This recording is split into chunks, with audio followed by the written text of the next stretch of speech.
نے فرمایا کہ جس امت میں جس قوم میں بے حیائی عام ہو جائے، حتیٰ کہ اس کو ایڈورٹائز کیا جائے، پروپیگیٹ کیا جائے. آئی ٹیک اے پاز ہیئر.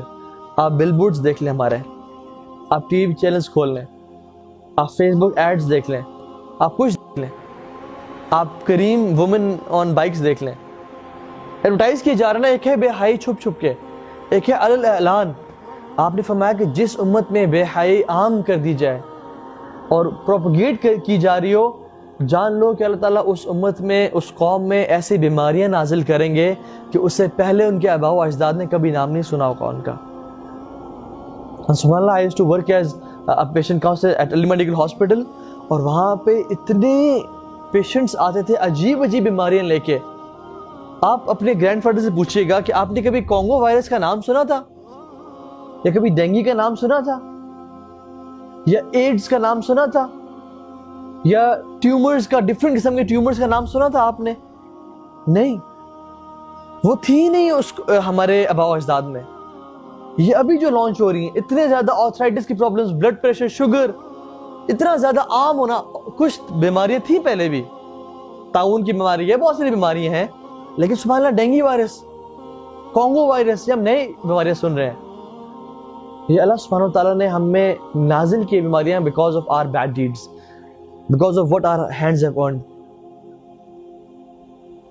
تو جس امت میں بے حیائی پھیل جاتی ہے، اور سبحان اللہ جس حدیث میں آتا ہے نا کہ اذا لم تستحی فاصنع ما شئت، اگر تمہیں حیا چلی جائے نا پھر جو مرضی کرو. مینس کہ جب انسان سے حیا نکل جائے پھر اس میں کوئی خیر باقی نہیں رہتی ہے. یہ حیا دس از اے پارٹ آف ایمان. آپ دیکھیں کہ برائی کا کام کرنے سے کیا چیز روکتی ہے انسان کو؟ اللہ سے حیا، کہ مجھے میرا مالک اس ٹائم دیکھ رہا ہے.